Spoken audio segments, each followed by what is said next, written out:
morning to ladies and gentlemen. I, Kanika Parashar, welcome you all in this webinar organized by KCC Institutes. Today, we are gathered virtually to listen one of the prominent speakers, Mr. Nixon Joseph, President and Chief Operating Officers, SBI Foundation.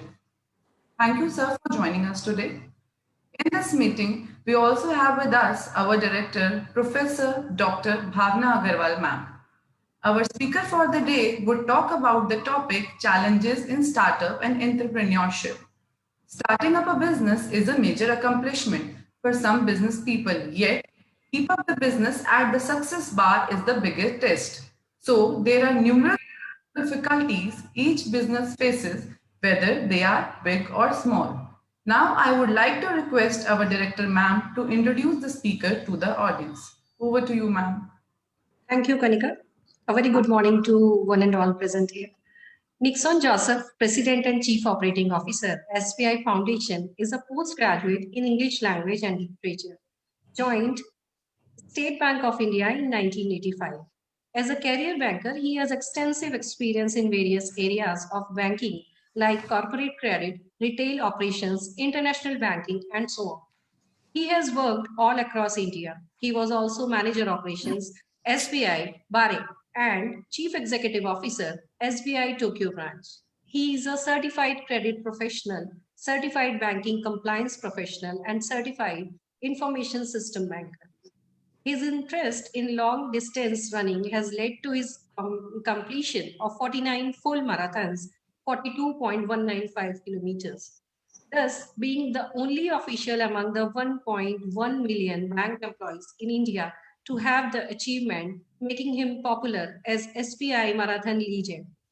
That he was never an athlete, yet started full marathon running at the age of 45 years.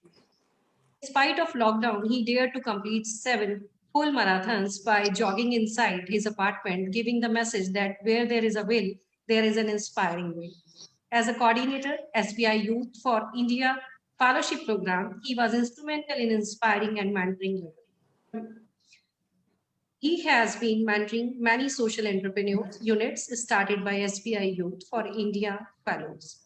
As president of SBI Foundation, the CSR arm of State Bank of India, he has been supporting strong impact projects to help the underprivileged and needy. He has been a regular speaker in various CSR forums all across India. He is the recipient of Dr. APJ Abdul Kalam Award 2018 for Excellence in Public Service and Dr. Kalam Memorial Ignited Minds Award. His name figures in the Be the Inspiration book released by the Rotary Club, Mumbai, where 45 inspiring Indians were listed. He was recently facilitated as COVID warrior by Governor of Maharashtra for various COVID relief activities. With this, I request Sir to kindly share his experience.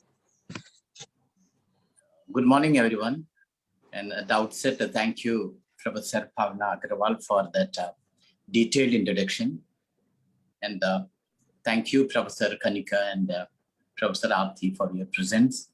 And dear students, I'm extremely happy that KCC Institute has invited me for an interaction with you, and especially on a very relevant topic like challenges faced by startups and entrepreneurs.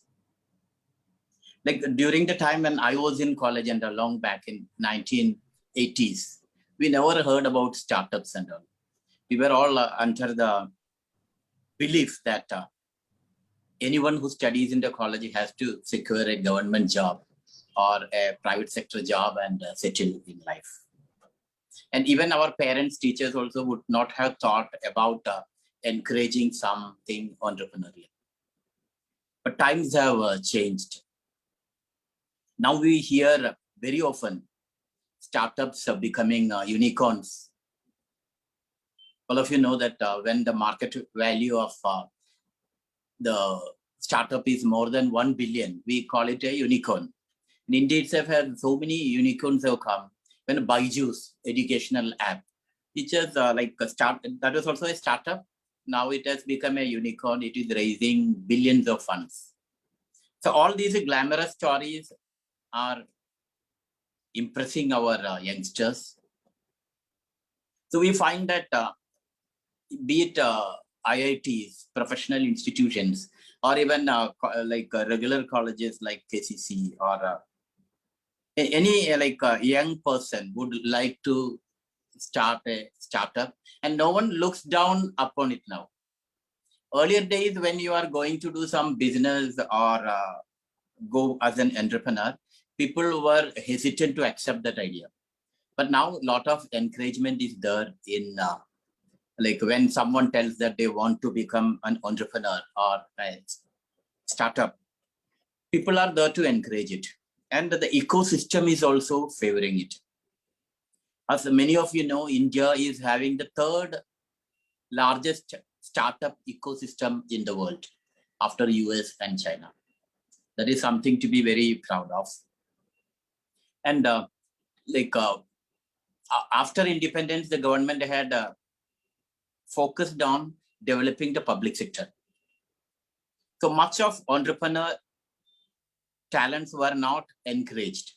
It was not deliberate, but it was the situation demanded that the government started so many public sector units and just tried to develop India. But then after 1991, when India liberalized, many of the regulations were many of the control systems were diluted. Control systems were made free. It kindled the entrepreneurial spirit among the Indians. The ecosystem was slowly developing, and therefore you can see most of the IT companies which are famous now started during the time post-liberalization. Even Infosys, all of them, many IT companies started as a startup only, and now they are all unicorns or have become so huge. So post-liberalization, India started encouraging entrepreneurs, startups, etc. And now we have the third largest startup ecosystem in the world. And what is a startup? Startup is an enterprise, a young enterprise with some disruptive, innovative idea or product. There is a difference between a business and a startup, established business and startup, because many people are starting shops, starting new companies. The difference is that in the case of starting a shop or a company and all, the idea is already established. You have to only make profit because the idea is already developed. You start a shop, you know that you have to purchase stock, lot of items, and you have to sell it. The idea is already known to everyone. It is not anything new. Whereas when in the case of startup, the idea is something very, very new. It is an innovative idea. It is a creative idea which is going to disrupt the system. Like when you see these hotels were in existence for long. But when OYO came into it, they came with aggregating the hotel rooms without owning any hotel room. That was a disruptive idea. That was a startup. Flipkart also began as a startup. So wherever new disruptive ideas are there, it is a startup. And in India, what it is defined is that a startup should not, enterprise will be considered a startup if it is not having a turnover of 100 crores during an year, or if it has been established for 10 years and less, then it is a startup. This is something in general about the startup and how these startups, many of us will think how to start a startup. It all happens with an idea, a business idea, a disruptive idea to address a problem. So anyone who wants to, those who listen to me, who want to start a startup, own a startup, they should look for problems around it. There are so many problems in India because India is having so many developmental challenges, be it in health. Like in COVID times, you could find health infrastructure is a challenge. How to bring treatment to all people who are suffering from COVID. How to provide education during the COVID times, lockdown period. All these are problems. Similar, but what has happened is many of the smart people identified problems here, and they came out with lot of apps, initiatives to address this. So many educational tech apps are there. So many health apps have come up. Many startups have come, and they have helped a lot in controlling COVID to a great extent. Like so many startups have started with the telecare, telemedicine, because they found that this is a lockdown period and medicines could not reach homes. So they started with telemedicine or telemedical counseling. All these, like a lot of new ideas have come during the COVID period. And how this has come up is that people who want to start a startup, they look for problems, social problems. And any of us, when we look around, we'll find a lot of problems are there, how it can be addressed. Like in Zoom also, like Zoom is having a lot of features, but then how it can be made more interactive, etc., is a problem. So someone amongst you can address that. So you can come with a startup like that. Like when a lot of problems around us, we should have an eye for problems and also an eye to address that issue in a different manner. It should be a unique thing for you, unique thing for the market, unique thing for the people. Otherwise, no one will accept your product. So that is how startups come. And then there are a lot of steps. One is, once you have the idea, whether it will be accepted by the market, how you will know about it. So you have to have a prototype or a simple model about your product, about your service, and test it in within a small population, within a small percentage of the market, so that you understand what are the challenges which will be involved in bringing out this product. Such a prototype, when you test it in the market, you will come to know what are the drawbacks about your product. You can address those products, those challenges, and then come out with a refined product, and then capture the go into the real market. But it's not about idea and selling it. Like there is no guarantee that you are having a good idea, your products will be accepted in the market. There are a lot of hurdles. It's not as easy as we think. Lot of challenges are involved in running a startup. And today our topic is challenges in running startups. Main challenge here is those who go for the startups, they have good ideas. They're passionate about ideas. They have also, maybe they also have a good way to address this problem. They have a good solution at hand. But this will not be enough to accept your product in the market. Any product could be successful in the pilot stage or within a lab or within the confines of your small office. But when it has to be marketed outside, there are a lot of challenges. I'll begin with the first challenge is, what kind of organizational structure you should have. Because there are different forms of startup. One is a proprietary concept. There is only one person involved. You are the owner of the idea. You are the owner of the enterprise. You will be running. It is a proprietary concept. Then there is partnership concept. You join with your friends and start a startup. Partners involved in it. It is a partnership. Or you register as a company under the Companies Act and start a company. But here you have to find that proprietorship, partnership, company.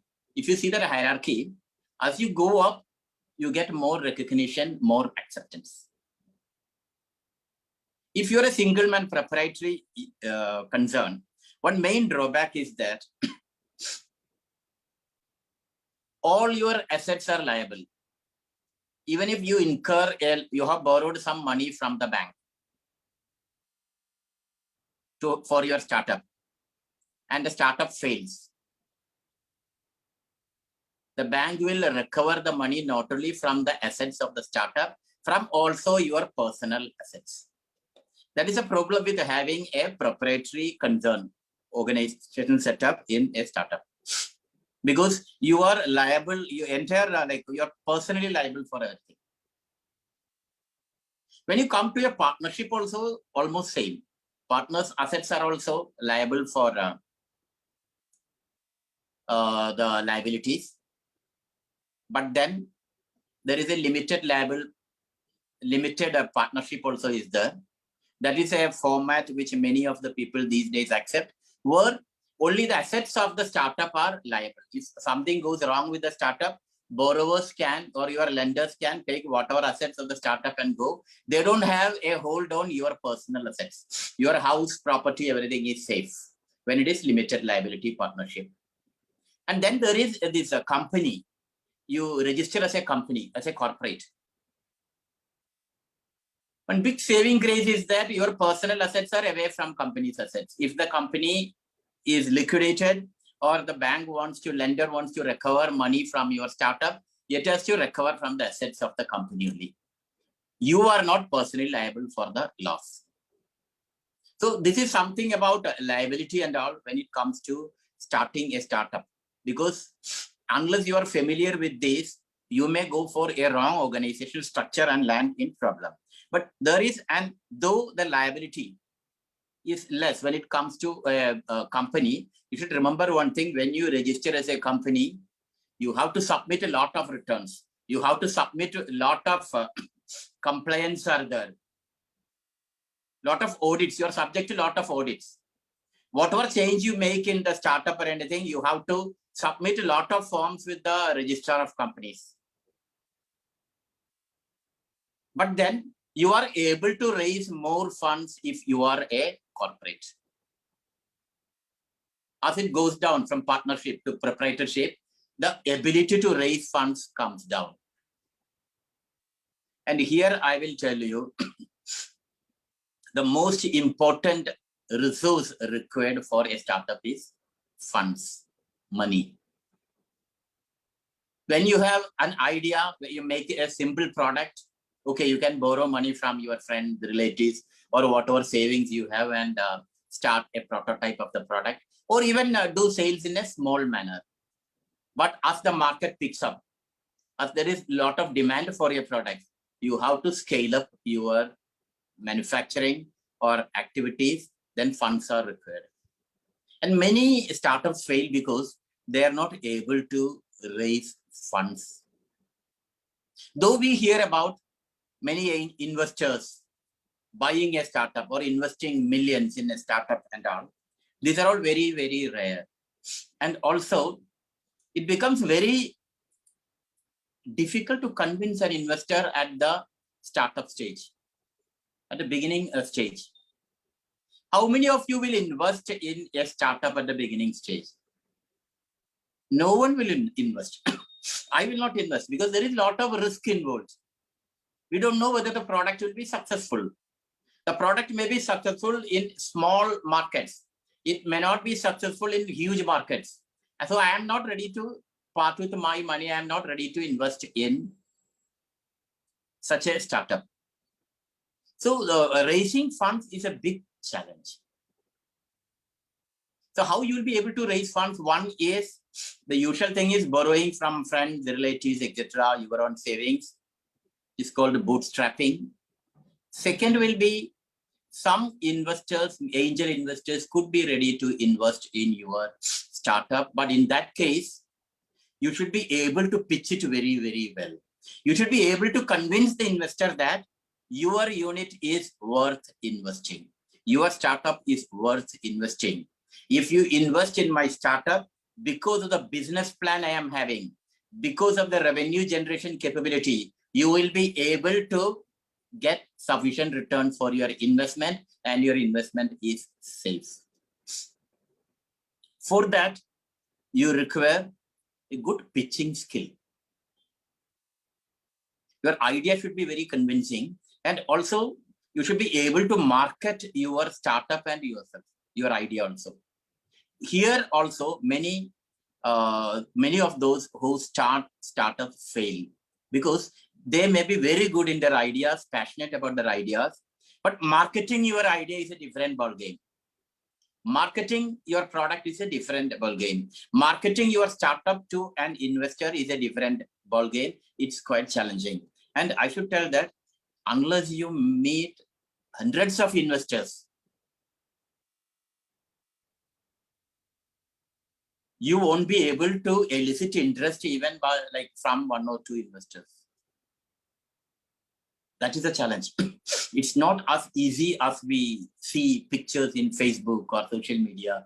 Some funds like startups have raised funds and all. Lot of hurdles are there, lot of challenges are there in raising funds. And another way of raising funds is getting loans from the banks.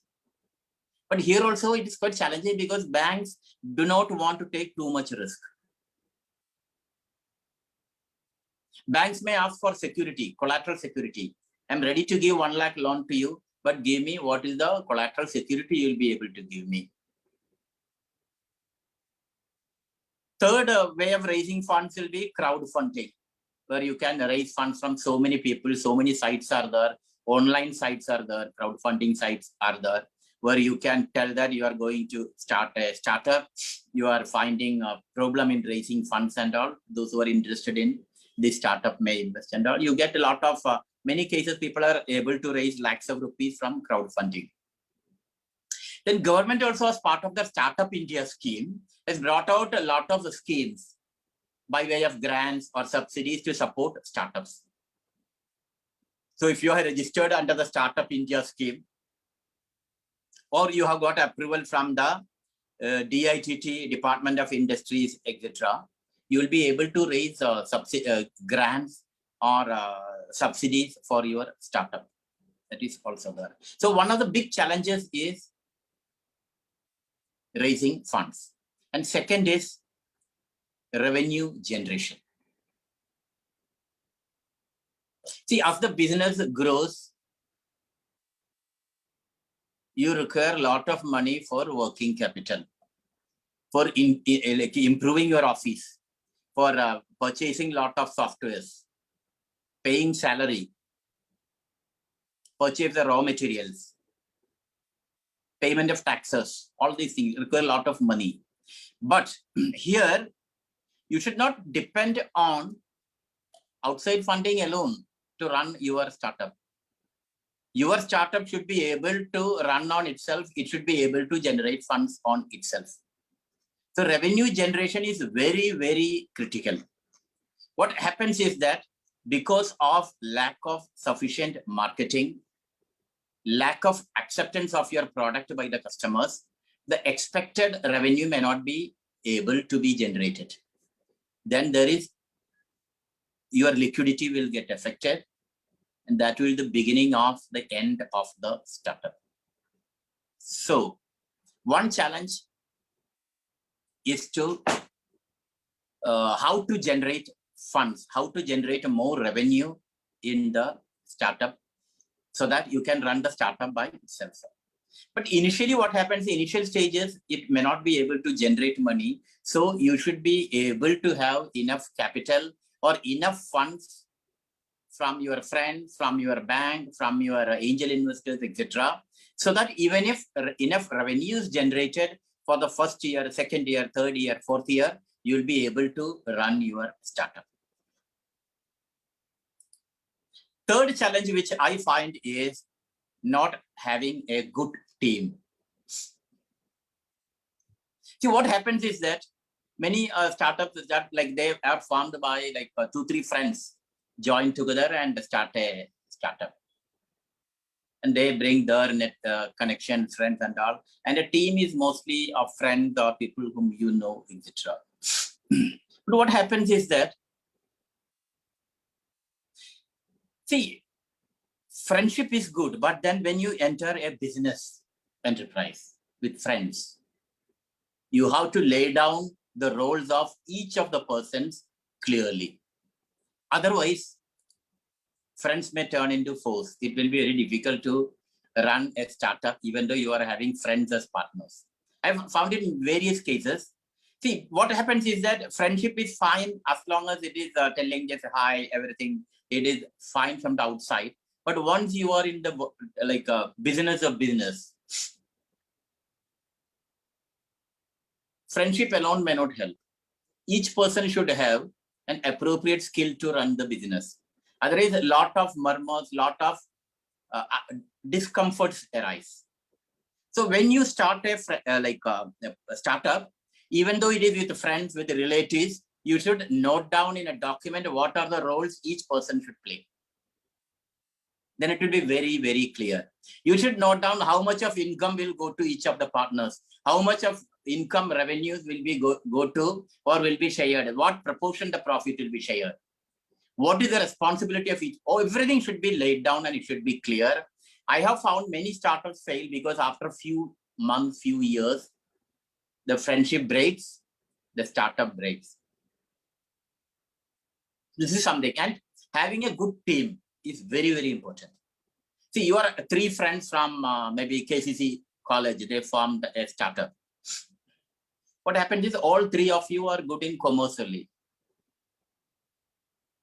When you form a startup, you should have partners in such a way that their skills complement each other. I may be good in the idea, then another partner should be good in marketing. Another partner should be good in accounting and finance. Another partner can be good in IT. So what happens is all of them will be able to contribute in their own manner and we will have a very good round team. Otherwise, what happens is that all the 4 persons will be having the same skill. For finance, you will have to hire someone. For IT, you will have to hire someone. For marketing, you will have to hire someone. All these hiring means outgo of money. And in the initial stages of a startup, what we should focus is saving, conserving money. So this is another challenge which I have found, having a very good team. Then we should have access to infrastructure like incubators, accelerators, etc. All of you will be familiar what is a startup incubator. Incubators are like nursery schools and all, where those who have good ideas, who are in the very preliminary stage of startups, are being nurtured like parents. The incubators have sufficient experts, sufficient experience, sufficient resources, so they will be able to handhold you from idea up to maybe market stage, final stage, they will be able to handhold you. So that is an incubator. We hear a lot about incubators. The incubators generally, they like parents or teachers, they handhold you, mentor you till you are grown up, like till the startup is able to survive on its own.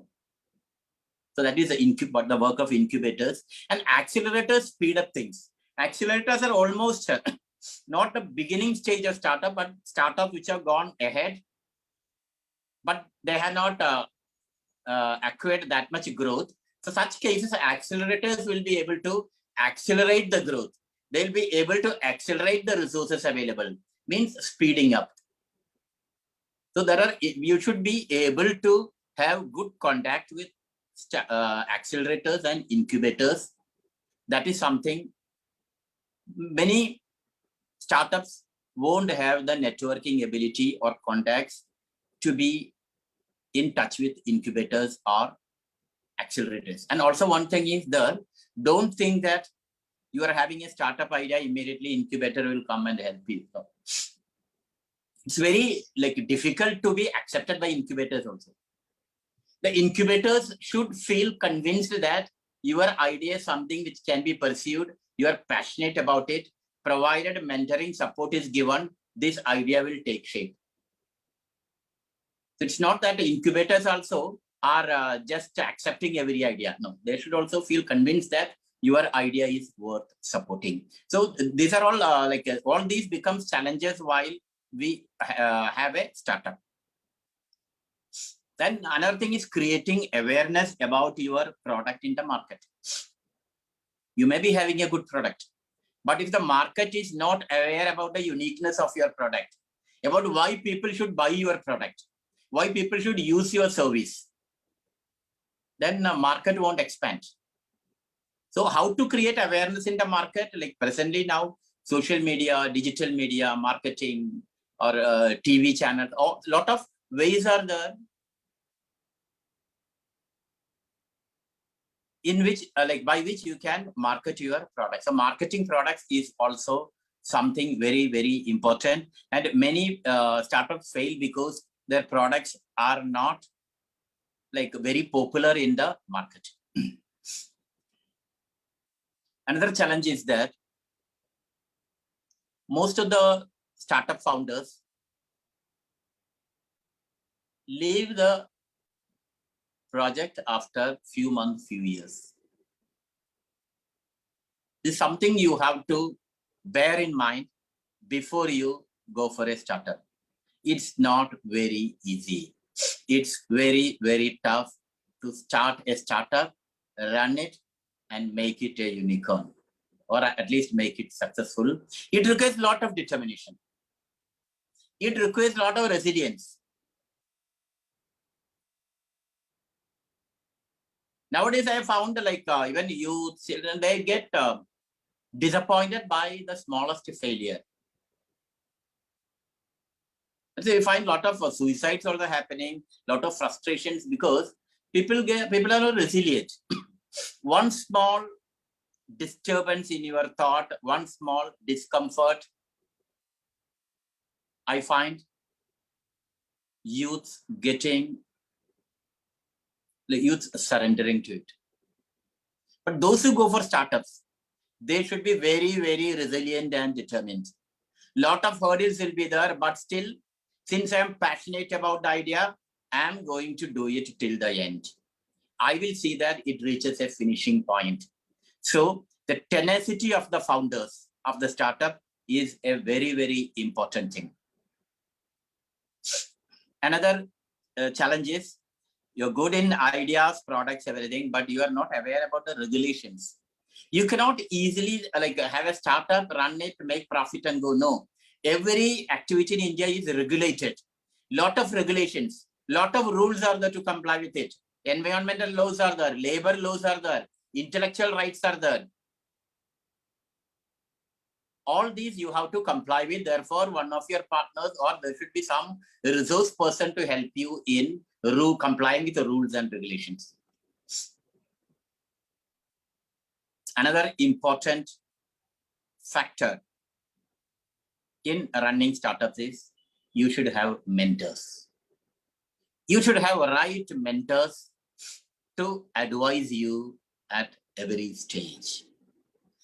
Many of the startups who have succeeded, I have interacted with them, I have found that they were having very good mentors at each stage. It's not that you should completely go by what a mentor tells, but then they'll be able to enlighten you with ideas, enlighten you with the hurdles ahead, enlighten you with a lot of things which will be helpful for you in running a startup. So lack of mentorship is one of the challenges which startups face. And another is lack of good branding strategy. Absence of an effective branding strategy is another issue that prevents startups from flourishing at a faster pace. So from the beginning onwards, you should focus on having a good logo, good color, good brand building, so that the customers will be able to recall your brand easily. So, but in spite of all the challenges, these are some of the challenges which I have mentioned after seeing in person the challenges faced by many entrepreneurs and startups. In spite of all these, I am telling you, India, it is the ideal time for having startups because we have lot of IT infrastructure in India, lot of highly educated youths with innovative, creative ideas. The ecosystem for startups is very, very good now. It's also comparatively easy to raise funds from external sources now for startups. So there are a lot of opportunities, and I will tell you the biggest opportunity is that India is having a very large consumer market.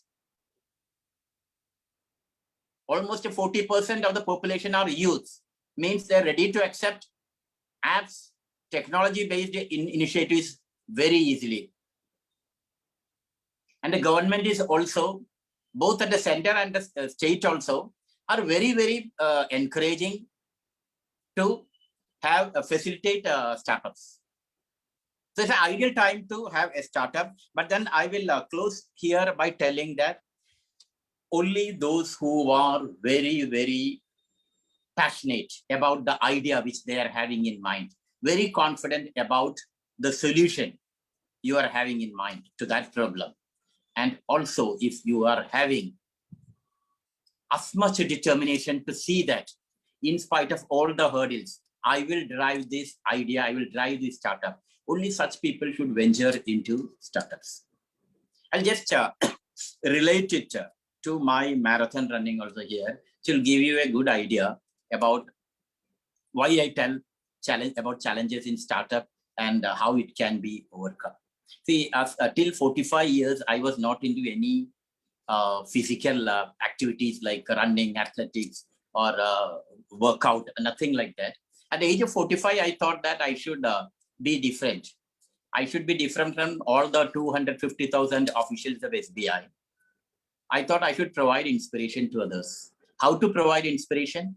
You can provide inspiration only if you are different. So I thought to be different. How to be different? I thought a banker is not, no banker is running long distance. So I will do marathon running, full marathon running, and be different. And I just registered for the Standard Chartered Mumbai Marathon, 42 kilometers at the first instance, without running 5 kilometers, 10 kilometers, 15 kilometers. I registered for 42 kilometers and started running. Many startups do like this, without having any idea of the market, without having any idea of what like you are likely to face. We jump into this startup scene and then get exhausted, leave, hurt. Same thing happened to me. I didn't have much idea of what is a full marathon. After 9 kilometers, I couldn't move ahead. I got thoroughly exhausted, body full of pains, all joints are aching, dehydrated. I didn't know what to do. Same thing happens for any startup founder who just starts the startup without knowing what is the market, what is the product, what is the service you are going to offer, what are the challenges you are likely to face, etc.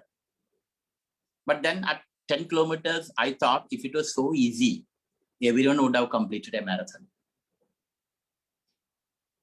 No one compelled me to register for the marathon. I did it myself. Then I thought, since I have decided to run, I will somehow gather all my determination and complete 42 kilometers somehow. I dragged myself and completed 42 kilometers. And after completing that, I got the finisher's medal. I felt so happy. It changed my life. It gave me the message lesson that if you are determined, you can achieve anything in life. Later, I learned a lot about marathon running. I interacted with many mentors, many experts in the field, and improved my timings. It became very comfortable for me. Same for the startups or entrepreneurs. You have to know so much about the topic. You should discuss with experts in the field. You should have mentors. You should understand a lot of challenges will be there in running an enterprise, and then go ahead. And I'm telling you, when you face all these challenges and then finally reach your finish point, which is success of your business enterprise, your happiness will not be able to be defined. It will take you to a real high. That is why, in spite of so many challenges, we see people running enterprises.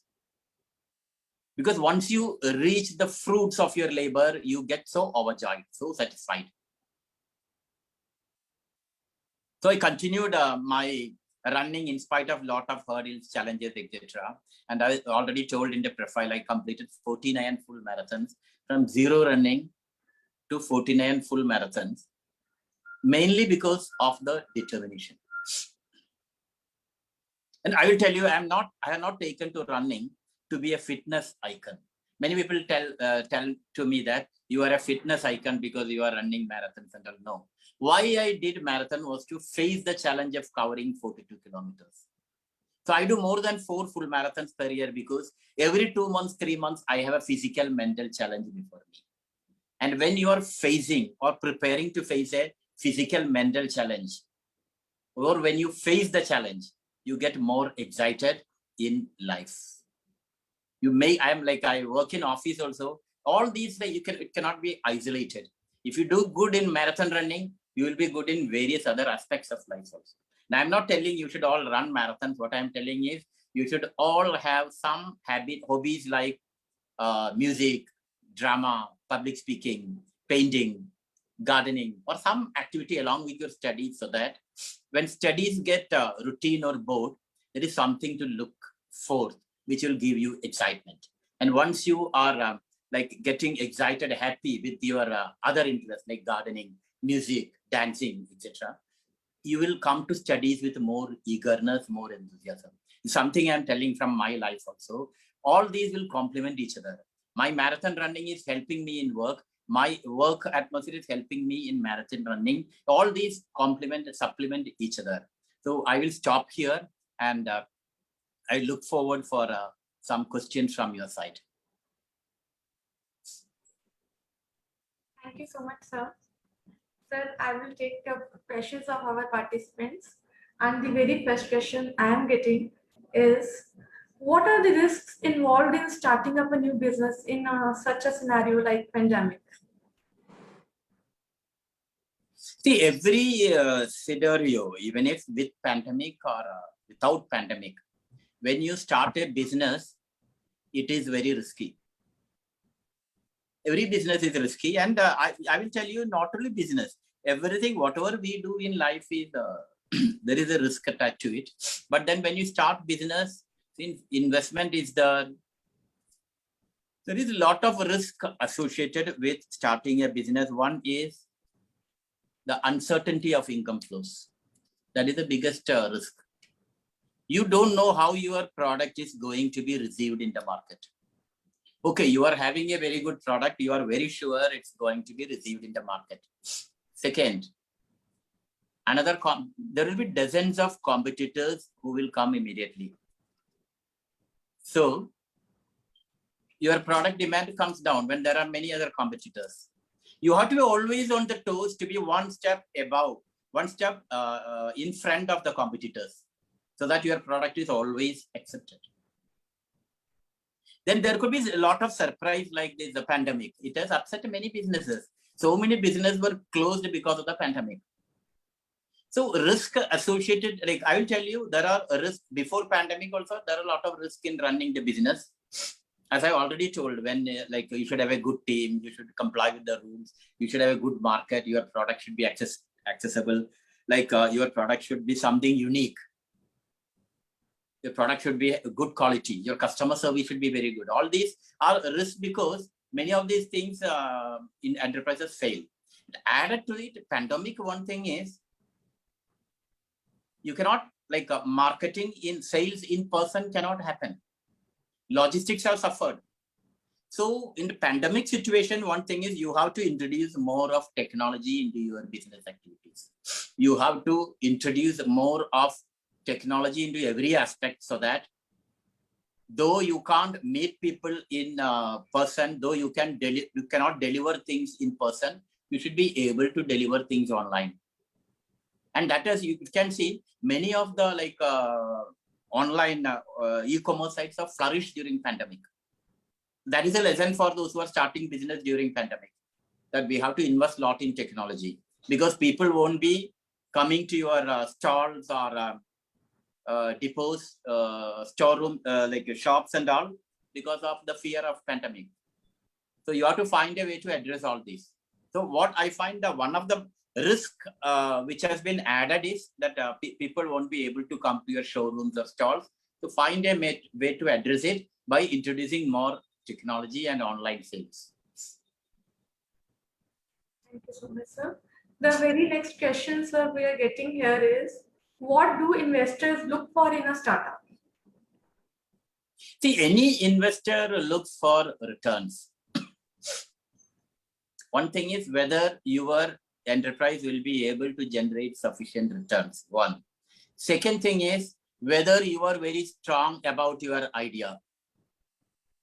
Third, whether your product or service will be accepted by the market, whether there is potential for that product in the market. Because investor can get returns only if your enterprise generates sufficient profits. How profit will come? People will have to buy your product or service. How will people buy product or service? If your product or service is something unique for them. There is no competitor for that service. It's not something which is already available in the market. So an investor will look into all these things. One, what is your capability as a founder of the startup? Are you confident about your idea? Are you a very determined person? Are you a resilient person? Or some challenges there, will you leave the startup and run away? What is your capability? This is something. Capability of the founders is something. Founders and the team is something the investors will focus. Then about the product. Your ability to run the company. Whether the product will generate sufficient returns. That is very, very important, because I will not invest 1 crore in your company if it is going to be lost throughout.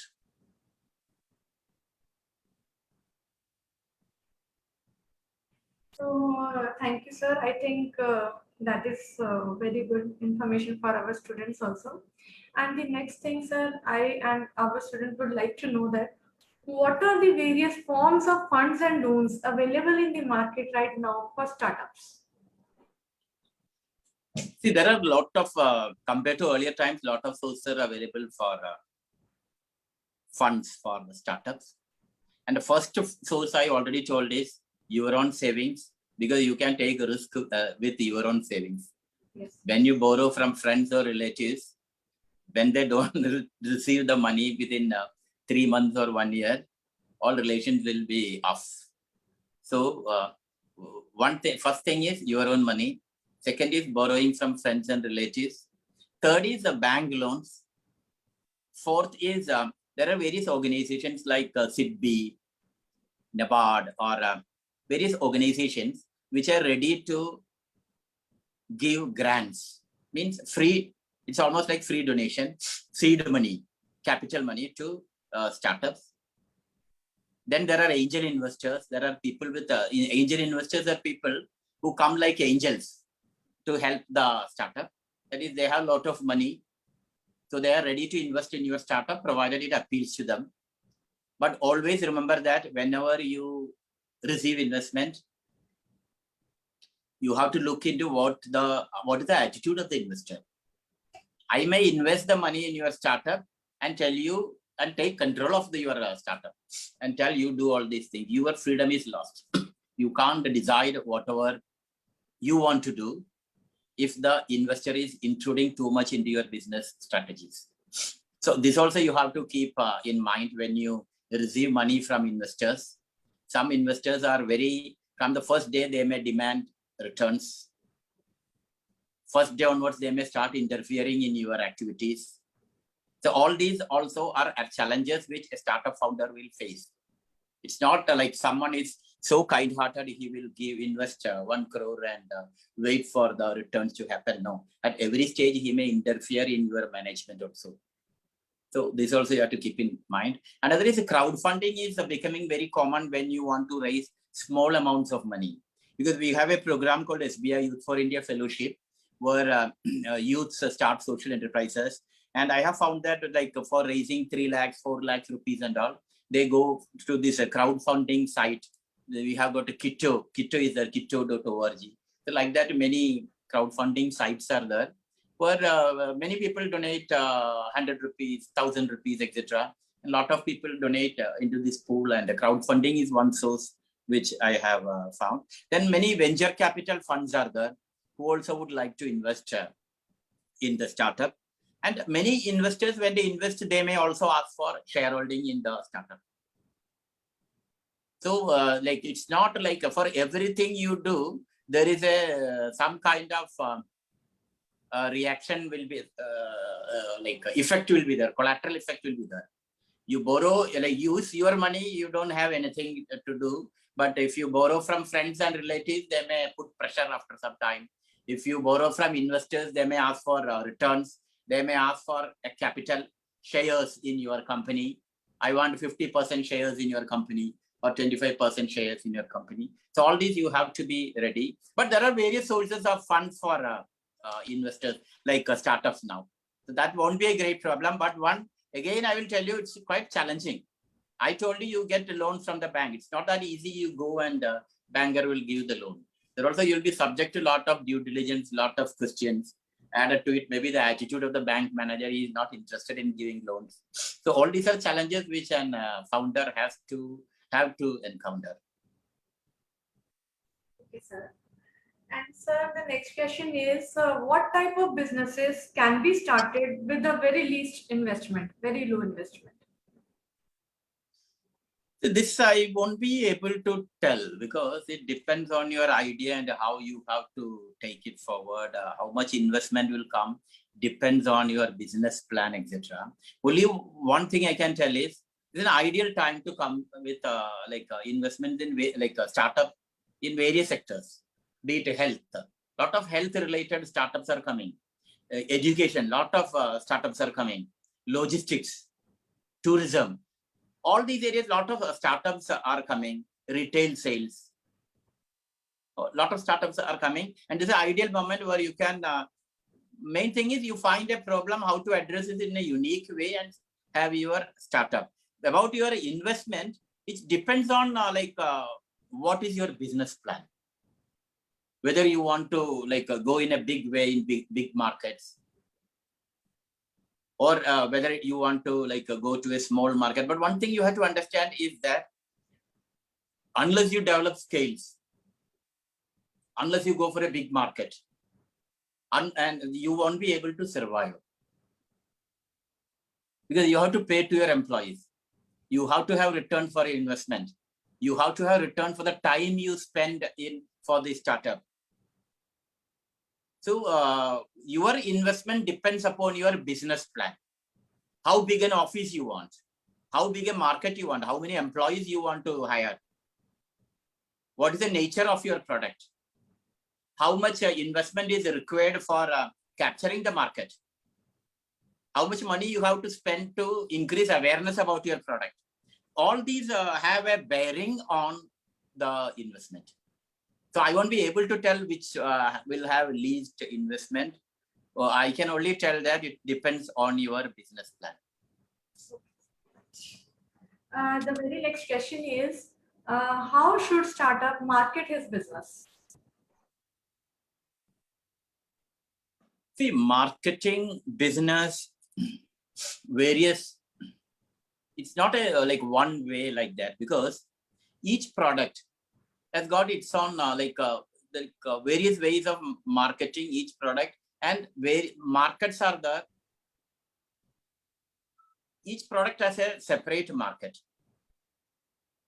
So you have to find out what are the requirements for attracting customers in that specific market. Some things like maybe, I don't know, because here one thing is presently most of the marketing happens through online social media. But whether your product is such that the consumers are very well aware about online applications, whether they're familiar with online features, etc. If not, you will have to use some other method to attract the customers. This marketing strategy depends on one, the type of customers you are going to market your product. So if it is to a youth population, you can focus on Facebook, Instagram, all these forums. But then if it is to some rural market, it cannot use social media for that.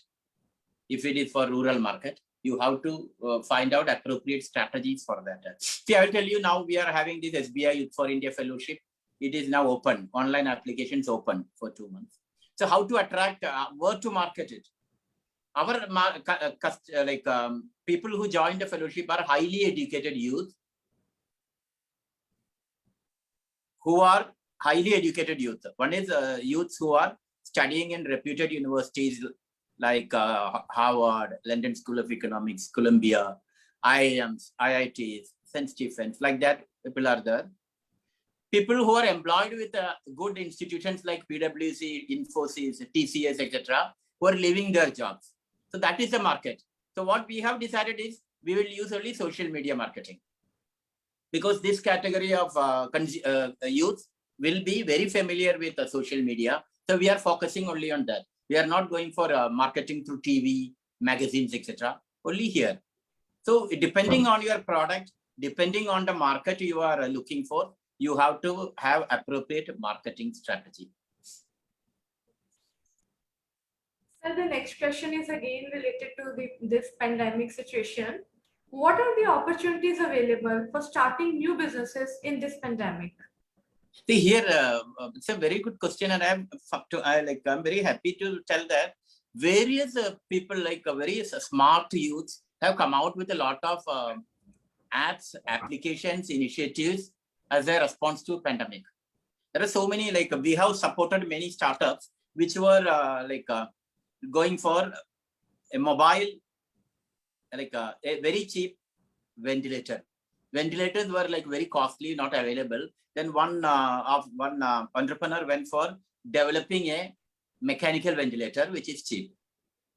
Another went for a mobile diagnostic van, where the van will go all around and diagnose those who are having COVID. Third came with telecare, that over phone you will be advising people about COVID or related things. If you have any doubt regarding COVID and all, you can ask them and all. And another person came with mental counseling by using phone, mental counseling. So what has happened is various youths have come about with new ideas, new solutions to problems during pandemic. It is up to us to have a very good antenna to see what are the issues affecting people around us, society around us, and come out with ideas. It is happening. Education, many schools were closed, colleges were closed, so many came out with online apps. Many people could not go to the shops and buy things, so people came with online sales. So these are all depending on us. Lot of opportunities are there in pandemic times, or even after pandemic also, to experiment your entrepreneurial skills. Sir, the next question is, if someone has an e-commerce site, then how can they drive traffic to this website? See, you have to see e-commerce site driving traffic means you have to advertise yourself in various channels. You can do email marketing. You can use Facebook, Instagram, LinkedIn, wherever sites are available to advertise your product, you have to use it. You have to have a blog of your own or through others where you can write about your products. You can advertise your make stories about your products, and it can be published in various online sites. So various ways are there for you can hold competitions or challenges in your site, so that it attracts people. You can ask celebrities to tweet about your product. So a lot of ways are, or people who are satisfied customers, they can write about your product. They can tweet about these products. A lot of ways are there to take the flow of customers into your e-commerce site. You can give discount on your products and advertise that here we are giving discount, so that will attract many customers. It's upon creativity of each person on how to run his startup well. And if you are passionate about your ideas, and all these things will come up naturally. And as you gain experience also, you get to know about all these marketing skills, selling skills, how digital marketing skills, all these, you will also have a fair knowledge. when you're like, as you gain experience and as you traverse in through this sector. Thank you so Anything much. Actually, your words of wisdom have really enlightened our students. And one last question, sir, here I would like to take is that you have been working with SBI, and can you put some light on the various schemes of SBI, which are especially meant for students? The students, we have educational loan. If you have to go for higher studies, the educational loan is there. Then those who want to start startups or small initiatives, we have this Mudra loan, where loans are given without collateral security. And even small loans are given without security. And for lady women entrepreneurs, SBI is giving loans at reduced rates and reduced margin also. Like from every borrower, we tell if you want 100 rupees, 25 rupees you have to bring from your side and 75 rupees bank will give loan. That 25 rupees is the margin. In the case of women entrepreneurs, we tell you bring only 20 or 15 rupees. So there is a reduction there. And even there is a concessional interest rate also for women entrepreneurs. Sir, thank you so much. Actually, it was a highly engrossing session wherein we came to know a lot of finer details about challenges in startups and entrepreneurship. Wide exposure of the guest speaker helped us to practically understand the real challenges in setting up an entrepreneurial venture. On behalf of KCC Institute of Legal and Higher Education, I would like to thank and appreciate Mr. Nixon Joseph, sir, for his precious time. We are very sure, sir, that your words of wisdom will encourage our participants in setting up an entrepreneurial venture. Once again, thank you very much, sir. Thank you so much. Thank you so much, sir. Thank Thanks you, for being thank you, with thank us. you, everyone. And thank you once again for inviting me to your college. Pleasure is ours, sir. Thank you. I always enjoy interacting with students, and because it also helps me to whet my knowledge. Thank you very much. Thank you, Professor Bhavna. Thank you. Thank you. sir. Thank you. Now I declare the session closed.